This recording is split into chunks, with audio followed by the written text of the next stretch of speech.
steak with creamed greens pasta. I've got a pan of butter and oil going, and I'm gonna cook the steaks first. Actually, I put in the pasta first, but next thing I'm gonna do is cook steaks. Come on. I've got 2 strips, and I'm gonna get these steaks into this smoking hot pan. These are pretty thick strip steaks. Kansas City strip, New York strip. You can also do ribeyes. I kind of like strips for things like this because ultimately I'm gonna slice this and serve it over the pasta. And there's usually just a little bit less fat with strips than with ribeyes. Everybody excited to be here today? So excited. So Like we never left. It's great to see your smiling faces. Okay, so I just have to babysit these steaks. I'm gonna cook them for about 2 to 3 minutes per side until they're beautifully medium rare.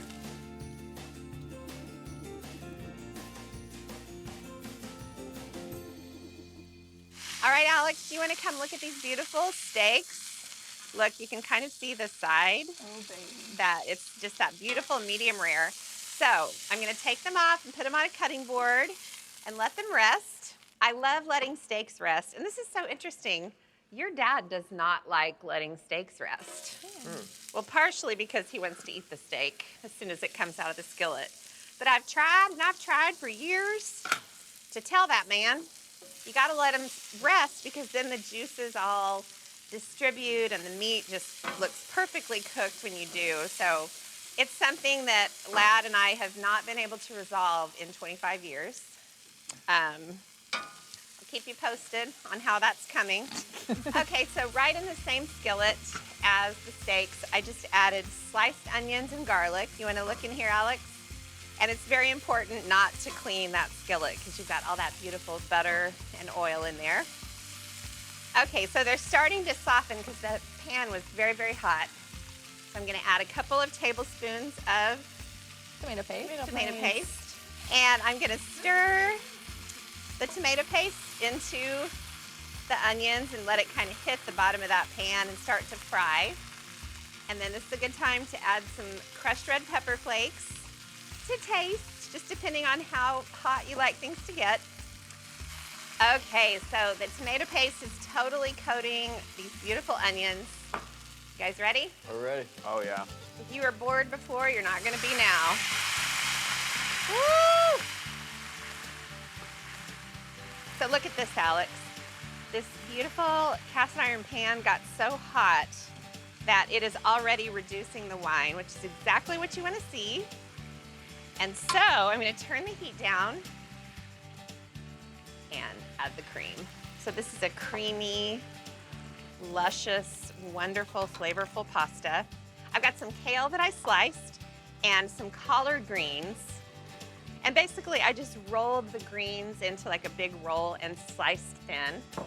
And then I just have baby spinach leaves. So wonderful. So then you want to just kind of use the tongs to move the greens around.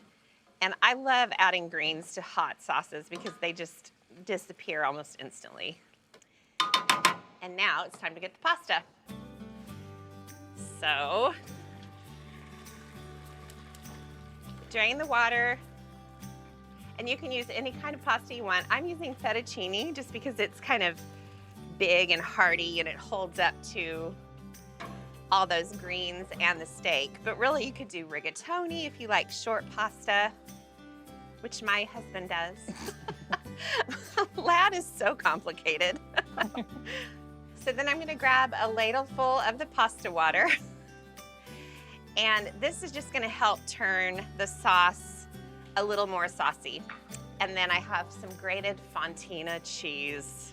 I mean, how much better could this possibly get?